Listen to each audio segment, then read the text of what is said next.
Point of no profit, no loss is called break-even point. Sounds simple, right? But here is the real question. Why do so many fail in professional courses like CMA US? Hi everyone, this is Arif Irfan, Director and Lead Instructor at Dari Academy. Most fail in professional courses like CMA US because they don't understand the logic or the why behind the formulas.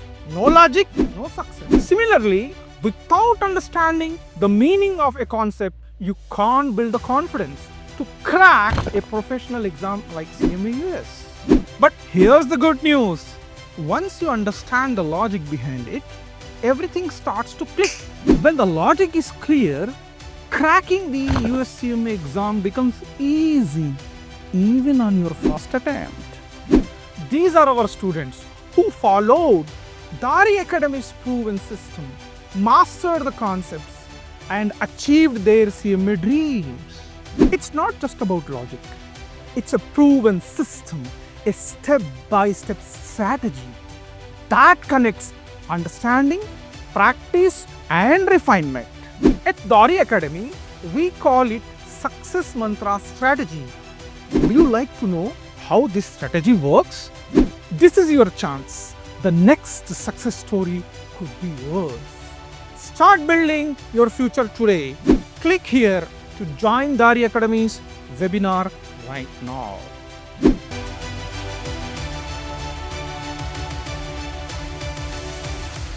اب آئیے بڑھتے ہیں دوسری خبر کی طرف۔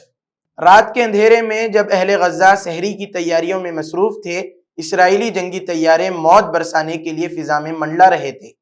مقامی وقت کے مطابق رات 2 بجے اسرائیل نے غزہ پر درجنوں حملے کیے اور چند ہی لمحوں میں معصوم فلسطینیوں کے گھروں، پناہ گاہوں اور کیمپوں کو آگ و خون میں نہلا دیا۔ کل رات 2:30 بجے اسرائیلی ڈیفنس فورسز اور سیکورٹی ایجنسی نے اعلان کیا کہ وہ حماس کے دہشت گردی کے اہداف کو نشانہ بنا رہی ہیں۔ یہ اعلان در حقیقت شہری آبادی پر ایک بھیانک جنگ مسلط کرنے کا اعلان تھا۔ صرف 15 منٹ بعد فلسطینی سول ایمرجنسی سروس نے رپورٹ دی کہ اسرائیل نے کم از کم 35 فضائی حملے کیے ہیں، جن میں 15 افراد شہید اور درجنوں زخمی ہو گئے۔ رات 3 بجے اسرائیلی وزیر اعظم بنجامن نیتن یاہو کے دفتر سے بیان جاری ہوا کہ انہوں نے حماس کے قیدیوں کی رہائی سے انکار اور امریکہ و دیگر ثالثوں کی تجاویز مسترد کرنے کے بعد اپنی فوج کو سخت کارروائی کا حکم دیا ہے۔ اس اعلان کے بعد ایک اور شدید حملے کی لہر شروع ہو گئی اور رات 3:20 پر حماس نے اسرائیل کی اس جارحیت کو دھوکہ اور غداری قرار دیتے ہوئے کہا کہ صہیونی حکومت نے جنگ بندی کو مکمل طور پر ختم کرنے کا فیصلہ کر لیا ہے۔ رات 3:40 پر اسرائیلی فورسز نے دعویٰ کیا کہ انہوں نے حماس کے درجنوں ٹھکانوں کو نشانہ بنایا ہے۔ پھر صبح 4 بجے سے پہلے یہ خبریں آئیں کہ اسرائیلی حملوں میں حماس کے اعلیٰ سیکورٹی عہدیدار محمد ابو وفا شہید ہو چکے ہیں۔ اسرائیل کی یہ حکمت عملی حماس کی قیادت کو ختم کرنے اور غزہ میں مزید خوف و ہراس پھیلانے کا ایک مذموم حربہ ہے۔ ایک اور بھیانک صبح، جب سورج طلوع ہوا تو تباہ شدہ عمارتوں کے ملبے تلے دبے لاشیں چیخ چیخ کر اسرائیلی جارحیت کی گواہی دے رہے تھے۔ صبح 8 بجے حماس کے زیر انتظام وزارت صحت نے اعلان کیا کہ صرف ایک رات میں 330 فلسطینی شہید ہو چکے ہیں۔ یہ وہ بے گناہ انسان تھے جو یا تو سحری کے لیے جاگ رہے تھے یا خوابوں میں مصروف تھے، لیکن اسرائیل نے ان کے خواب، ان کی زندگیاں اور ان کے گھروں کو ایک ہی رات میں ملبے کا ڈھیر بنا دیا۔ کیا عالمی ضمیر جاگے گا؟ یہ حملے اس حقیقت کو مزید عیاں کرتے ہیں کہ اسرائیل کسی بھی امن معاہدے یا جنگ بندی کو برقرار رکھنے میں سنجیدہ نہیں، بلکہ فلسطینیوں کے قتل عام کو اپنی حکمت عملی کا حصہ بنا چکا ہے۔ سوال یہ ہے کہ عالمی برادری کب جاگے گی؟ کیا دنیا ان سفاک حملوں پر خاموش تماشائی بنی رہے گی یا فلسطینیوں کی مظلومیت کے خلاف عالمی ضمیر آخر کار بیدار ہوگا؟ حماس نے اسرائیل کے اس بزدلانہ حملے کو غداری قرار دیا، جبکہ فلسطینی اسلامی جہاد کا کہنا ہے کہ اسرائیل نے جان بوجھ کر جنگ بندی کو سبوتاژ کیا ہے تاکہ مزید قتل و غارت گری کی جا سکے۔ اس دوران اسرائیلی ڈیفنس فورسز کے ترجمان نے سماجی رابطوں کی ویب سائٹ ایکس پر لکھا کہ غزہ کی پٹی کی پوری سرحد اس وقت سرخ زون یعنی خطرناک علاقہ ہے اور عوام کو ہدایت دی جا رہی ہے کہ وہ بیت حنون، خزہ، عبسان الکبیرہ اور عبسان الجدیدہ سے فوری طور پر نکل جائیں۔ اس نے مزید لکھا کہ لوگوں کو چاہیے کہ وہ فوراً غزہ شہر کے مغربی علاقے اور خان یونس میں موجود شیلٹرز میں پناہ لے لیں۔ یہ بیان اسرائیلی ڈیفنس فورسز کی جانب سے جاری کردہ ایک سرکاری وارننگ ہے جو عام شہریوں کو نقل مکانی پر مجبور کرنے کی پالیسی کا حصہ معلوم ہوتی ہے۔ اس میں درج ذیل نکات قابل غور ہیں۔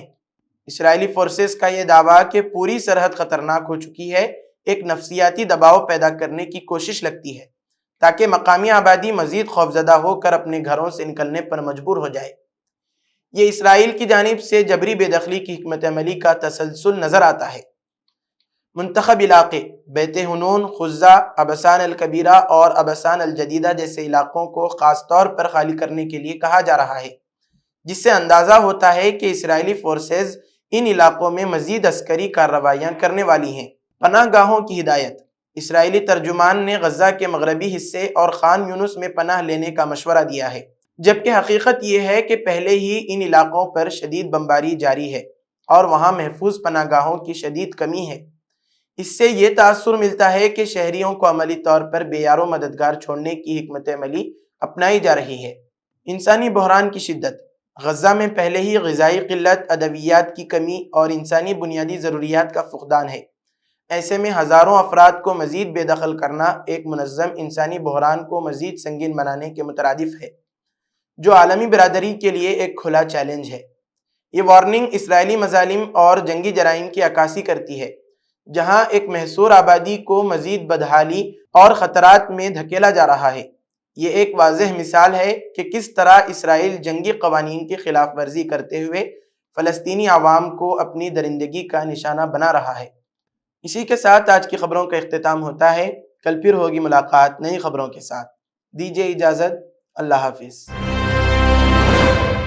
شخصیت کے ساتھ کرو وفا، آ جاؤ صفا گارمنٹس۔ رمضان کا چاند نظر آتے ہی نئے کپڑوں کی تلاش شروع ہو جاتی ہے۔ صفا گارمنٹس لایا ہے رمضان کے لیے بہترین کلیکشن، جس میں ملے گا آپ کو سٹائل، کمفرٹ اور افورڈیبلٹی کا پرفیکٹ کمبینیشن۔ فینسی کرتا سٹارٹنگ فرام 700، بچوں کے لیے کرتا سٹارٹنگ فرام 600، عربی توپ سٹارٹنگ فرام 1200، صدری سٹارٹس فرام 900، بچوں کے لیے صدری سٹارٹس فرام 600، امپورٹڈ فیبرک، سب سے بہترین quality. Ramzan special offer, men's kurta pajama اور پٹھانی کے فیبرک کی خریداری پر flat 30% off. Ramzan special white kurta pajama starting from ₹750، ready made designer kurtas and imported embroidery Pathani پر flat 25% off. Men's and kids tops میں MRP پر flat 25% off. Men's and kids کے ریڈی میڈ کرتا پٹھانی میں buy one get one free offer. قیمتی وقت اور پیسے بچائیں، صفا گارمنٹس چلے آئیں۔ صفا garments, Toli Chowki x road, Hyderabad.